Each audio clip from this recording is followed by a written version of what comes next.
What if the man who conquered Europe wasn't just a general of armies, but a student of ancient philosophy? What if Napoleon's rise, resilience, and downfall were guided not only by ambition, but by Stoicism? This is the story of how Stoic philosophy shaped Napoleon Bonaparte. From a poor Corsican outsider to Emperor of France, to an exile reflecting on fate, by the end you'll see how Stoic virtues, carteria, endurance, prohairesis, moral will, logos, reason, oikeiosis, duty to the greater whole, and amor fati, love of fate, defined his life, and how they can shape yours, even if your battlefield is not an empire, but your everyday struggles. How do you rise when the world tells you you'll never belong?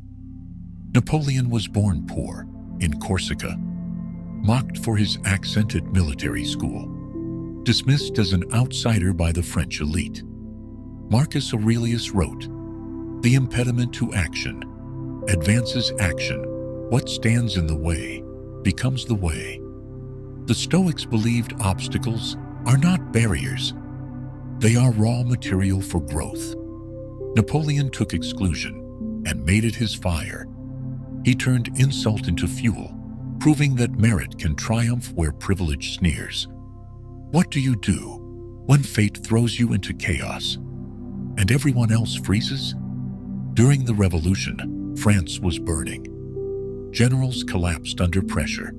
Napoleon, still young, seized the chaos. At Toulon, in Italy, he turned disaster into triumph.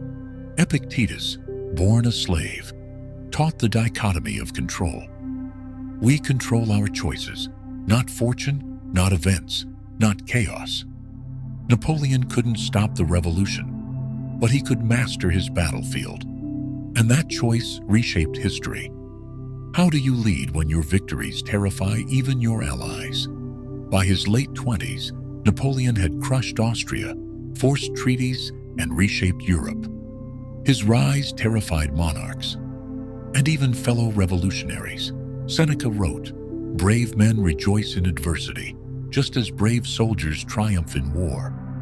To the Stoics, fear is a test, adversity a forge. Napoleon didn't cower before his reputation. He embraced it, and through logos, reason, he governed not through terror, but results.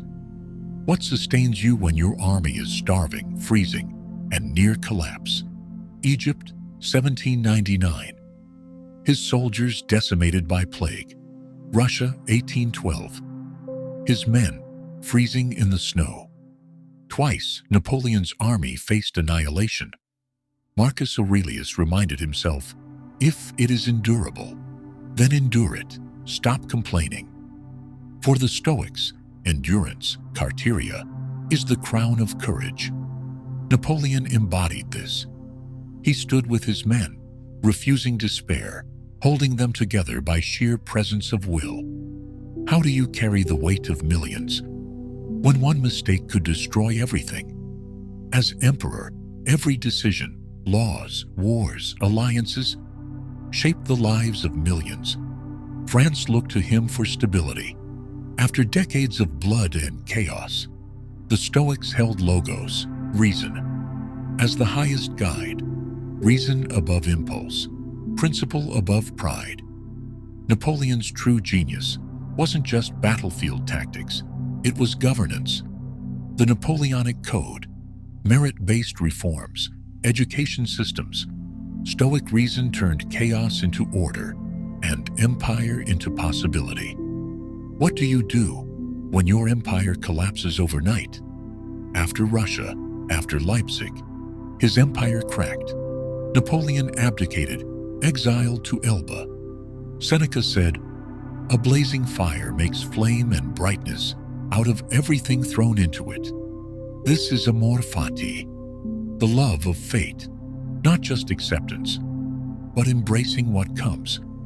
On Elba, Napoleon refused despair. He built roads, schools, even government. He ruled exile as if it were empire. What do you do when fate gives you one final chance? 1815. Napoleon escapes Elba, marches into Paris, and without a single shot, the people rally to him. The 100 days had begun. Epictetus declared, "You may fetter my leg, but not even Zeus can conquer my will." Napoleon's return wasn't luck, it was will. Though doomed, he showed the Stoic truth: to meet fate, head-on, unafraid. What sustains you when defeat becomes destiny? Waterloo. Final defeat. Exile again. But this time, St. Helena. Isolation, sickness, humiliation. The Stoics practiced memento mori. Remember death. Marcus Aurelius wrote, "You could leave life right now. Let that determine what you do and say and think." On St. Helena, Napoleon accepted mortality.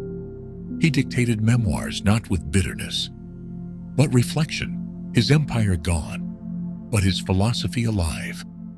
What do you do when history brands you villain and hero at once? Tyrant to some, savior to others. Even now his legacy is divided. The Stoics called this apatheia, clarity beyond praise or blame. Epictetus taught, "It is not things that disturb us, but our judgments about things." Napoleon lived this paradox. He wasn't defined by opinion, but by action. What keeps a man disciplined when he could indulge in limitless luxury? Even at the height of power, Napoleon lived with Spartan habits: little sleep, endless work, simple food. Musonius Rufus taught that luxury weakens the soul, that voluntary discomfort strengthens it. Napoleon embodied this: discipline above decadence, simplicity above show. He knew indulgence corrodes, discipline endures. How do you face betrayal? From those closest to you. His marshals abandoned him, his allies turned, even family faltered. The Stoics called this oikiosis, duty to the greater whole. Marcus Aurelius reminded himself, "Men exist for one another, teach them or bear with them." Napoleon bore betrayal not with rage, but icy clarity, acting from reason, not resentment. How do you live on when everything is taken except your story? On St. Helena, Napoleon had no armies, no crown, no wealth, only words. The Stoics believed true legacy isn't in statues, but in virtue, not in crowns, but in character. Napoleon's memoirs became his meditations. Stripped of empire, he ruled still.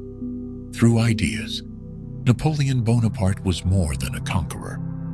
He was a man tested by Stoic fate. From Corsican outsider to emperor of Europe, from glory to exile, from power to mortality, his life was a crucible of endurance, will, reason, and acceptance. Empires fall, crowns fade, but mastery of self remains. So next time life tests you, ask, what would a Stoic like Napoleon do? Stand tall, accept fate, and always remember, the obstacle isn't in the way, the obstacle is the way.